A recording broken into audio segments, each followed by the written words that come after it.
Hey guys, I hope you guys enjoyed your break. So, quick review about the stuff we've learned about the dictionary so far. Let me grab my pointer. We've learned that you can look up the definition of a word in the dictionary. Let me go ahead and stand on this side. Okay, look up the definition of the word in a dictionary. So, that's pretty much a given. We've also learned how to pronounce words, or that you can the dictionary gives you the proper way to pronounce words, which I showed you guys a couple days ago as well. Guide words about the dictionary. On the page, on each page of the dictionary, there's two words on the top right hand corner, top left hand corner. And those guide words help you find the word that you're looking for because all the words are listed in the ABC order in the dictionary. Part of speech is also something you'll see in the dictionary. When you look at the word that you're looking for in the dictionary, right next to it, the first thing you'll see is the part of speech. And then remember, the words in the dictionary are called either an entry or an entry word. So if I were looking for the word bat in the dictionary, when I find it, the word bat would be an entry or an entry word. And last but not least, we've also talked about a sample sentence, because the sentence will tell you how, or the proper, it's an example of the proper way to use that word in a sentence, okay? So I said this briefly in passing. I can't remember if it was yesterday or Monday, but a lot of times you will find more than one definition of a word in the dictionary. Let's just take a look at these three words that are here on the board. Let's look at the word bat, for example. Now, what's the first thing that comes to mind when you hear the word bat? For me, it's baseball. The bat that you use to hit the ball. That's the first thing that comes to mind when I think of the word bat. Bat could also be a creature. It usually lives in caves. It's black. It hangs upside down. I'm pretty sure you know what I'm talking about. A bat could be that too. But then bat, as in the club, the bat that you use in baseball, is a noun. Now, you also say bat as in, you're actually doing the action of it is a verb. Now, interestingly enough, I was looking at the different definitions of the word bat, and it said that another way you could use bat, this is free advice, take it or leave it, but it's actually free information, not advice. Now, another way to use the word bat is to interfere for someone. If someone is doing something wrong to a friend, you were to step in or to interfere, then you are going to bat for your friend, or for your friend. So that's another way to use the word bat. The word light. There's so many ways to use the word light too. Light, like the light that's on in this room, that's a noun. There's also the word light as in to light a match. That's a verb, light a match. There's also walking, but like being light on your feet. You ever heard that expression? Or like you want the darker color or the lighter color. Or like for me, I prefer darker colors of pink. Not a huge fan of lighter colors, but there's some that will cut it. Like my Bible is kind of a little bit in between, I would say. And my phone case is kind of a little in between, but that was a gift. I didn't choose that. But it still still gets it, okay? So those are different ways of light. Now looking at the word foot. Foot is in, the first thing that comes to mind, you think foot is obviously your feet. We walk on our feet, right? I hope you walk on your feet and not on your hands. We walk on our feet. Another definition of the word foot would be when we're measuring stuff. Remember, like I am 4 feet and 9 inches, I think. 4 feet 9 inches. I'm not quite 5 foot. 5 feet is average height for women in the U.S. So I'm not average height. I'm under average height. It's okay. I have come to terms with it a long time ago. I am okay with being short. You don't have to tease me about it. So that's another way that we use the word foot. Okay, so you would find those in the dictionary. Let me actually pull out my dictionary and read. I looked up the word bat in the dictionary. I turned there before starting the videos. I didn't have to flip through the pages as I was finding it. So the word bat, well, first definition says a stout, solid stick. So when it's saying that, and then it says club. So it's like the bat that you use in baseball. And then the second definition says a sharp blow. Probably the action of sharp blow when the pitcher pitches the ball. Hopefully I'm using the correct terms, okay? I'm not really a big sports person. I don't know. Correct me if I'm wrong. And then the third definition says a usually wooden implement used for hitting the ball in various games.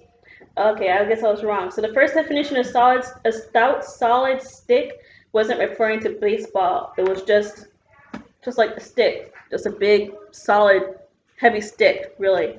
And then the third definition is the one that's referring to baseball, where it says a usually wooden implement used for hitting the ball in various games as baseball. And then the fourth definition says a turn at batting. Okay, interesting. Now this dictionary does not give me any sample sentences, remember, on how to use the word bat in a sentence. However, I also looked it up on my phone. Remember, I have a dictionary on my phone. A perfect spot to send my dictionary here. Now, for your everyday uses of the word bat, I don't have any sample sentences or phrases or whatever. But as I scroll down, there are so many definitions for the word bat. Did you know that? That's crazy. But anyways, as I slow down, here's one. To use the word bat as a verb, remember I said it's used as a verb? As in to strike or hit, as if with a bat or a club. Well, we're talking baseball now, so this is actually definition number 11, according to my dictionary on my phone, for the word bat. It says baseball, to have a batting average of. So here's the sample sentence. It says, he batted .325 in spring training. I have no idea what that means or whether that's good or bad, so I guess you sports people, baseball fans will probably understand that better than me. And let's see if I can find another one. Here's one. It says bat around. It's also a verb, and it's saying informal, to discuss or ponder, debate. Debate. So the sample sentence says we batted the idea around. That's something that a lot of people tend to do quite often. And it doesn't matter the setting. It happens at college, church after church sometimes. Debate around you. The idea comes up and you guys just bat around the idea. Just debate it, basically. So that's what the dictionary on my phone. That was actually definition number 14 on my phone. There's so many different ways to use the word bat. It's crazy. But anyways, go ahead and pull out your worksheet for today. It should look like this. It's page number 319. It looks like this. Okay. That picture that reminds me of the Grand Canyon. Not that I've ever been, but just what comes to mind when I see that picture. All right. So section number 1 says mark the circle next to the sentence that uses the second definition of bark.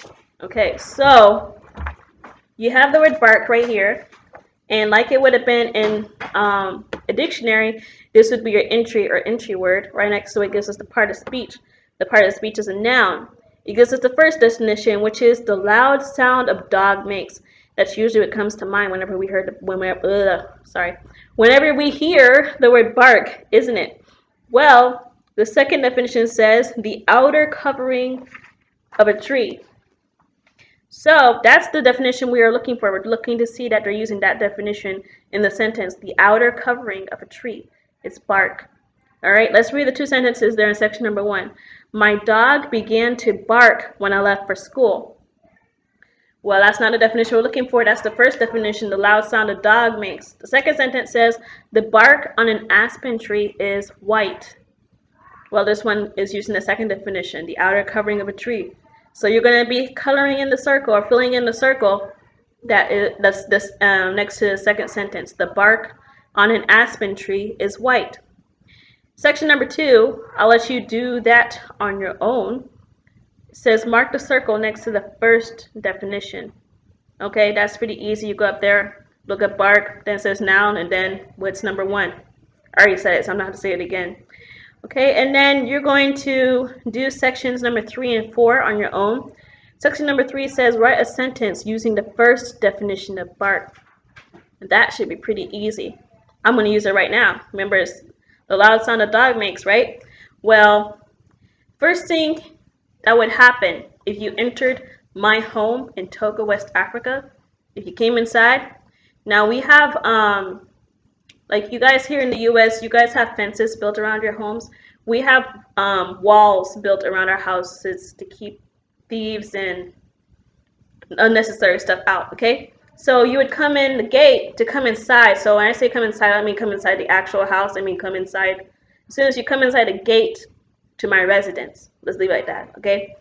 As soon as you do that, if someone in my house was not smart enough to put the dogs away before they open the gate to let you in, the first thing you would hear is barking. Because my dog Shiloh would be barking at you. Okay, so let's just say the first thing you would hear when you entered my house is my dog Shiloh barking. That's a long sentence. It doesn't have to be that long, but that's just what came to mind when I hear the word bark. And then the second one says, write a sentence using the second definition of bark. All right. The bark of the mango tree. We used to have a mango tree in my house. I think it's like a very dark. I'm trying to remember. This was quite a few years ago, like before I came to college. Very dark brown.